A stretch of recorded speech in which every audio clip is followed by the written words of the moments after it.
You were there. I'm sure you've played in this league a long time.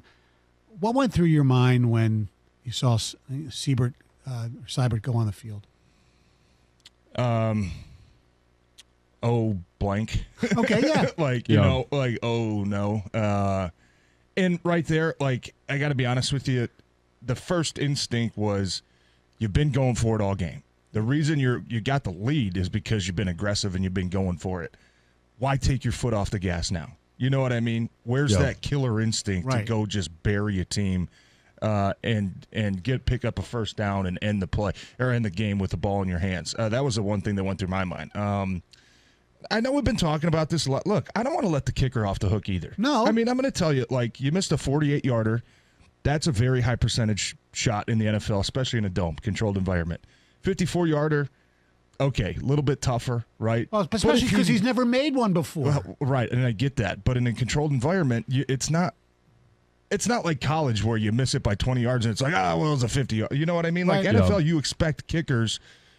I don't know. Is it just me? I expect kickers to make that kick. But and obviously, if you thing. still go up 6 points, the game's not over. But that drive still looks completely different. Probably, you know what I yes. mean? Now you know Minnesota needs a touchdown instead of playing just to try to keep them out of field goal. It changes. So I don't want to let them off the hook, but I think for me the decision was why now? Because you've been aggressive so every fourth down throughout the whole game. Why do it now? Or even punt. Even punt, or even here's the thing too, that late game situations. Look, and Campbell talked to me yesterday after the game, and he said, I asked him about the penalties, all the illegal contacts and defensive holdings, and Minnesota had one or two, I think, and he said, they're late in the game, they let us play a little bit. Obviously, kind of talking about that missed call on, the non-call on the fourth down for Minnesota against Thielen, but which was.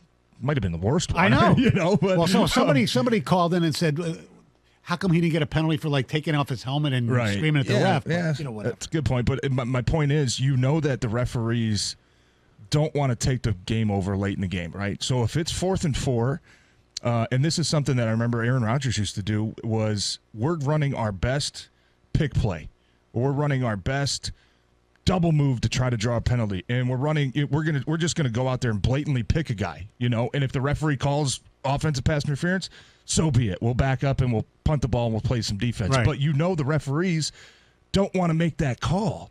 So a lot of times late in the game, it's like, dude, give me your best pick play. Just run over the middle, pick a couple guys, try to get a guy open and make a play. And if they call it, so be it, right? You're already on the verge of punting anyways. So what's the worst that could happen? But the fact that maybe they'd collide like they did earlier. Yeah, but the that fact was the game too. Yeah, it was. But the fact that just that decision to not be aggressive when you've been doing it the whole game and you've been winning because of those decisions was surprising for me. Well, and here's the other thing too: if you make that field goal. The detriment is that you're only up 6, and they can score a field goal, extra point, they win the game. But the difference is 20 yards of field position. Yeah. Because if you kick the ball, and it's a touchback, or even if they return it might even be more field position, they get the ball, they're at the 44-yard line after the missed field goal. If you make it, you're up 6, and they get the ball somewhere around the 25. Right. Yeah. And more and time no off the clock timeouts. too, Yeah, right? no timeouts. A little bit more time off the clock. So Yeah. let's just say, okay, they got the ball back with a minute 10. Maybe they get the ball back with a minute 3. No timeouts and 20 yards more to go. Yeah, and look, that was, Coach admitted after the game, that he regretted it, and I think the players were surprised. I think they were, because the players love going for it on fourth down. They love when the coach puts confidence in them to say, guys, go get a yard. Go our best versus your best. Let's go. Let's see who wins. And the fact is, they won most of them yesterday. I thought there were a couple weird ones where it's like, okay, don't push your luck. Right, after he made the first 3, and then he went for the fourth and didn't get it. Look, you scored 14 points, those 2 drives. You went for 3 fourth downs. So that's the only reason why. You know what I mean? The aggressive coaching allowed you to get that lead and allowed you to play that way. Well, why not? Why take it away at the end of the game when you have a chance to step on the other team's throat? That's the difference between good teams and average teams. And then, they were bad on third down, which, set them up for a lot of the fourth down. Horrible on third. And the one in the fourth quarter, it's 3rd and 1 at their own 27. And I'm thinking, run. And not only did they throw that pass, it was kind of a deep pass that was incomplete to Reynolds. To me, there's your pick play right there. And there was, like I mentioned, the play where such a Lions curse moment when Raymond and Reynolds collided. That was a first down. Game was over. Yeah, if they don't collide. Yeah, it was. They didn't have to play the. I don't. It was, you were probably on that sideline. The long pass to Reynolds. That was a touchdown. That was a great. He lost the ball in the sun. Yeah, he lost it, and I think they talked about it on the radio and said, "Oh, I think it was he overthrew him." And I said, "No, Reynolds stopped. Yeah. He looked up and he looked right in the sun, and that was the spot where that sun was kind of shining. You don't get a lot of domes where you have to wear sunglasses in, but Minnesota's one of them. And yeah, he completely lost it. But you're right, he was open. Now, the other two decisions that really bothered me, the most was the 3rd and 1. The 3rd and 1 with 10 minutes left in the game. Yeah, that's the one I was talking about where they threw that longer pass. Yep, and you ripped off a 4-yard run. You ripped off. The next play they get a holding. Then DeAndre Swift goes for 6 yards, right? Then Swift again for 3 yards. You're setting yourself up for 3rd and 1. I don't understand the decision to get outside of your identity, which is just a black and blue bruiser type of offense. We're going to run the ball down your throat, and we're going to step on your neck when we have a chance. I don't understand the decision to air the ball out. Now, I did ask Coach about it after the game, and he said, we thought we were going to get a look, from the defense that allowed us to take a shot, and we thought it was going to be a home run play, maybe a touchdown. But that, to me, didn't really make sense because you lined up in shotgun. Like, there was no threat of the run. Yeah. You know what I mean? Like, as soon as they lined up in shotgun, everybody's thinking, like, okay, they're probably, like, this team doesn't run a lot on 3rd and inches or 4th and 1 from out of the gun. Right? So that was like a dead giveaway which in my mind, it was like, okay, they've got to be going for it, right? If they're going to take a shot on 3rd down, you got to go for it on 4th down.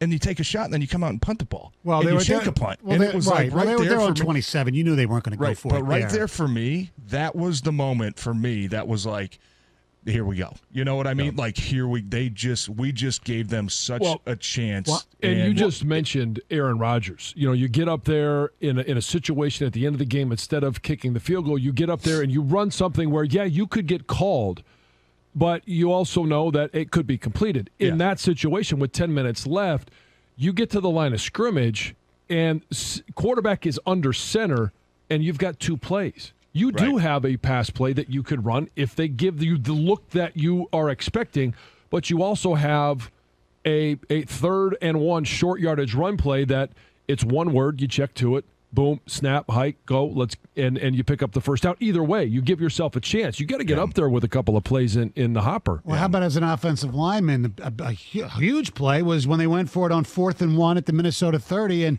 instead of just going straight ahead, Jamal Williams tried to go right side and do anything. Yeah, to kind of look, I don't like there's calls that you have with Jamal, and I think there's calls you have with Swift.